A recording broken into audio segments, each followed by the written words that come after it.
Selamat siang teman-teman. Pada kesempatan ini kita akan membahas mengenai filsafat. Jadi filsafat itu berasal dari bahasa Yunani yaitu philos yaitu cinta dan sophos adalah pengetahuan. Jadi dijelaskan sebagai pengetahuan mencintai pengetahuan. Jadi bagaimana orang itu bisa mencintai pengetahuan? Wah, orang melakukan sesuatu karena itu disebabkan karena ada kebutuhan, ada kepentingan di sana. Bagaimana kita melakukan sesuatu itu karena cinta. Nah, karena cinta itu tentu saja tidak bisa bertepuk sebelah tangan. Ketika cinta saling merespon itu lebih membahagiakan. Lalu apakah filsafat itu akan merespon diri kita?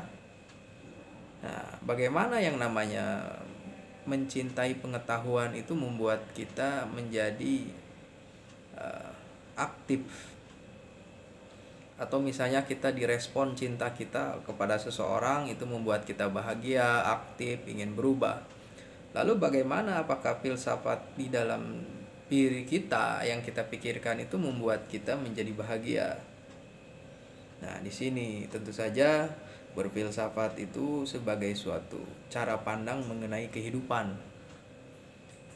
Kehidupan yang susah, bagaimana kita menyikapinya.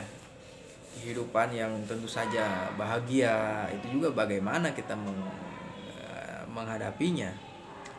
Berfilsafat itu sangat penting menemani keseharian kita agar kita bisa memahami mengenai apa itu ada, mengapa realitas yang kita pikirkan saat ini seperti sekarang ini.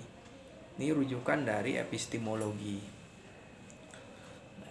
Kesadaran kita ini merumuskan apa, tentang apa. Setelah itu kita berbicara mengenai nilai, apakah yang kita lakukan ini sesuai dengan suatu nilai yang luhur, apakah apa yang kita lakukan ini memiliki makna. Nah, persoalan makna ini terkait dengan pikiran, realitas, perumusan mengenai kebenaran. Sesuatu yang bermakna pasti di sana ada suatu kebenaran, ada suatu gradasi kebenaran, ada suatu relasi tentang suatu perumusan kebenaran.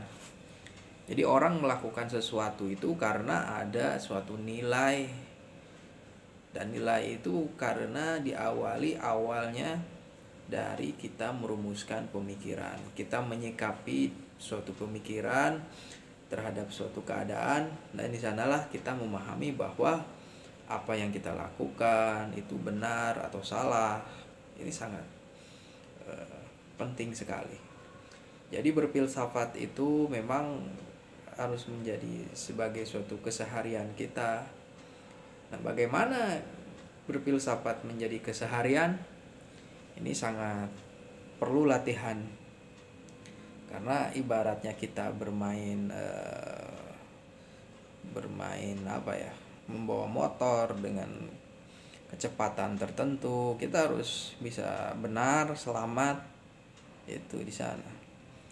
Nah, berfilsafat mengenai kemanusiaan kita, mengenai hubungan kita dengan Tuhan, komunikasi tentang Tuhan, kita menginterpretasikan mengenai Tuhan, apa yang harus kita lakukan mengenai hidup ini, apa yang harus kita pahami dari kehidupan yang bersifat partikular ini.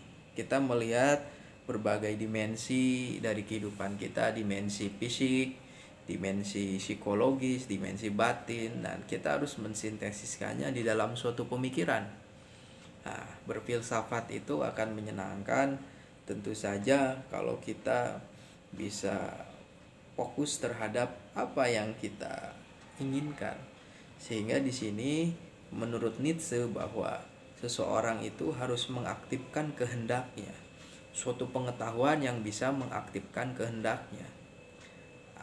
Karena seseorang itu memiliki pemikiran, memiliki suatu keyakinan, tapi tidak bisa menyentuh kehendak ini, maka itu akan hampa. Disinilah makna itu, di sana ada kehendak. Bermakna hanya menyentuh sisi rasionalitas saja, itu sebagai suatu pengetahuan yang teoritis. Tapi ketika kehendak tersentuh, maka ini bisa menjadikan suatu praksis. Bahkan karena adanya kehendak, teori sebelumnya juga atau pemikiran yang sebelumnya diyakini bisa dikoreksi jika salah.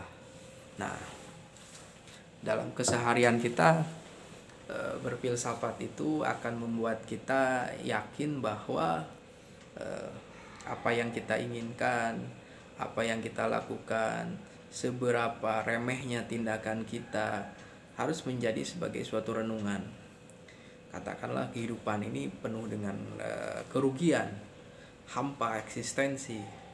Ya, itu bagian dari pembelajaran.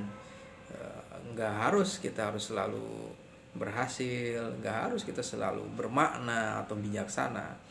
Tidak selalu seperti itu. Berfilsafat itu mengajak kita untuk bijaksana, itu salah satunya adalah memahami tujuan. Apa tujuan dari kita? Nah, tentu saja memahami tujuan itu berbagai cara. Melihat diri kita sendiri, dikaitkan relasi kita dengan masyarakat, budaya, bangsa, dan negara. Tapi esensinya tujuan dari berfilsafat itu adalah untuk menjadi manusia yang berpikir holistik dan bisa menyikapi hidup ini dengan penuh kewajaran ya. Berfilsafat itu akhirnya bersifat wajar dan akhirnya bisa menertawakan hidup ini meskipun kita di dalam tragedi. Nah, ini tentu saja ada pembahasan saya mengenai filsafat sebagai pandangan hidup. Belum lagi yang namanya filsafat itu sebagai metodologi. Misalnya dalam Sokrates ada metodologi dialektis. Jadi diajarkan kita untuk menyikapi pernyataan, perumusan suatu kebenaran dengan berusaha mencari definisi yang kuat, mencari fondasi yang kuat tentang pengetahuan. Terus misalnya juga ada dari Aristoteles yang berusaha merumuskan pengetahuan itu harus logis. Dia dikenal sebagai bapak logika. Harus jelas premis mayor, premis minor, dan konklusinya harus jelas. Dan ini berusaha untuk mendapatkan suatu pengetahuan yang lurus. Kemudian ada Plotinus. Plotinus mengajarkan kita untuk memahami dimensi pengetahuan yang atas. Pengetahuan atas itu pengetahuan yang terkoneksi dengan kosmologi, ya, bersifat hukum alam dan hukum ilahiyah. Ya, kita ini makhluk yang ilahiyah karena kita bisa memikirkan hal yang ilahiyah. Kita juga makhluk yang kosmologis karena kita bisa berhubungan dengan alam ini. Begitu juga kita ini adalah manusia yang multidimensional karena kita bisa merenungkan mengenai kedirian kita, hubungan kita dengan alam ini, hubungan kita dengan ruang dan waktu misalnya ya. Kita menyadari tentang ruang dan waktu karena diri kita ini adalah ruang dan waktu. Kesadaran kita ini terkait dengan ruang dan waktu. Dan ruang waktu ini adalah kosmos juga, kosmologi yang menyadarkan kita mengenai suatu batasan eksistensi. Batasan eksistensi yang di dalam filsafat itu adalah suatu kesadaran eksistensial mengenai apa yang harus kita lakukan saat kita mati misalnya. Kemudian berfilsafat itu dengan perkembangan sains dan teknologi menghadirkan sintesis antara pengetahuan empirik dan logis. Misalnya lahirlah positivisme, juga kesadaran dari sosiologi itu, misalnya dari Auguste Comte, dia membagi babakan pengetahuan manusia itu dengan tahapan teologis, metafisik, dan positivisme. Jadi tahapan orang berpikir spekulatif itu akan berakhir pada positivisme. Harus bersifat empirik, pengetahuan itu berdasarkan empirik, suatu yang logis, observasional, dan dimensi yang bersifat subjektif itu harus sedikit dieliminir, diminimalisir, karena apa adanya itu ya apa yang terjadi di luar sana. Penafsiran kita mengenai sesuatu itu bagaimana?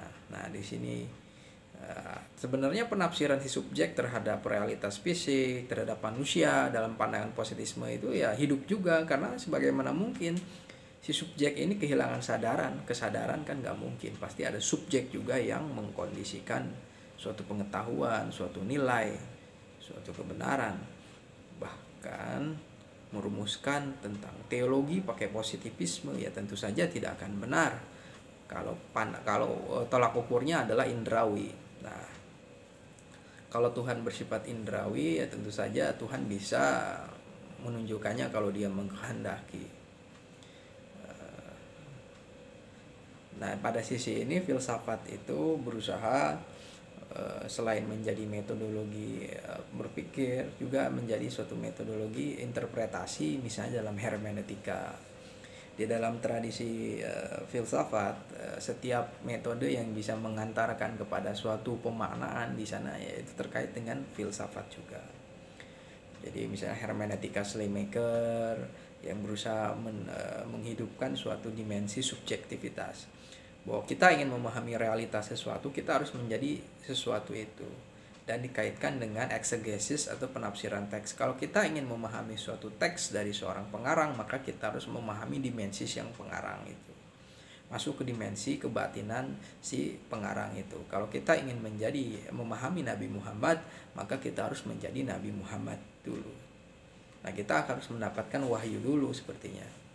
Dimensi itu yang dikaitkan dengan subjektif dari hermeneutika. Tapi ada juga penafsiran yang bersifat objektif, misalnya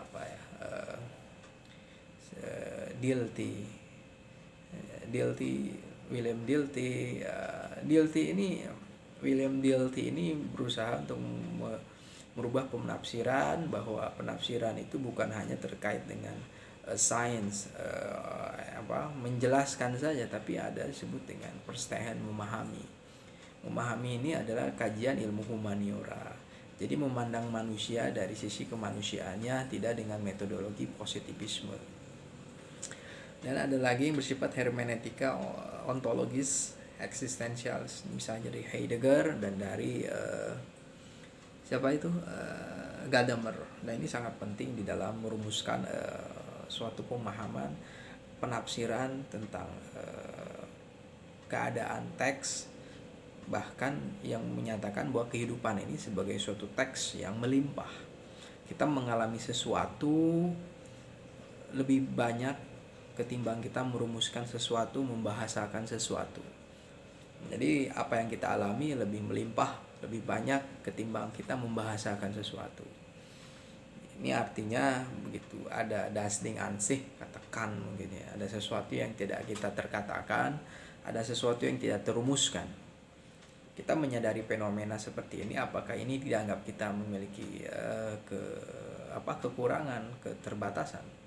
Ya, pertanyaannya, pernahkah kita mengalami suatu keterbatasan? Dan tujuannya untuk apa kita memahami sesuatu yang tak terbatas juga? Tujuannya apa kita memahami sesuatu yang bersifat ilahiyah atau divine gitu? Ya tentu saja orang yang memiliki ambisi tersendiri seperti itu ya ingin mendapatkan pengetahuan hal seperti itu. Dan berfilsafat pada akhirnya ada juga yang menjadi suatu ideologi, misalnya Karl Marx, ideologi yang sangat merubah dunia, ideologi yang kritis, menjadi paradigma kritis dalam sosiologi, ekonomi, politik, semangat yang bersifat ideologis. Meskipun Marx menjelaskan bahwa ideologi itu adalah kesadaran palsu. Meskipun tidak palsu, karena ideologi mengarahkan suatu masyarakat untuk bergerak menuju suatu keadaan, ya, tapi itu suatu kesadaran yang karena suatu kondisi itu tidak ada, itu menjadi palsu bagi Marx. Itu idealisme itu palsu, karena tapi manusia menjalani kepalsuannya itu. Ya, karena itu harus diperjuangkan, memperjuangkan kepalsuan. Kecuali di dalam ideologi bahwa sesuatu kepalsuan itu diafirmasi menjadi sesuatu nyata. Nah, di sana berfilsafat hingga saat ini menjadi sesuatu yang penting agar kita tidak heran, agar kita mempertajam pemikiran kita terhadap pemikiran dimensi kehidupan kita, baik itu agama. Kita saksikan orang-orang yang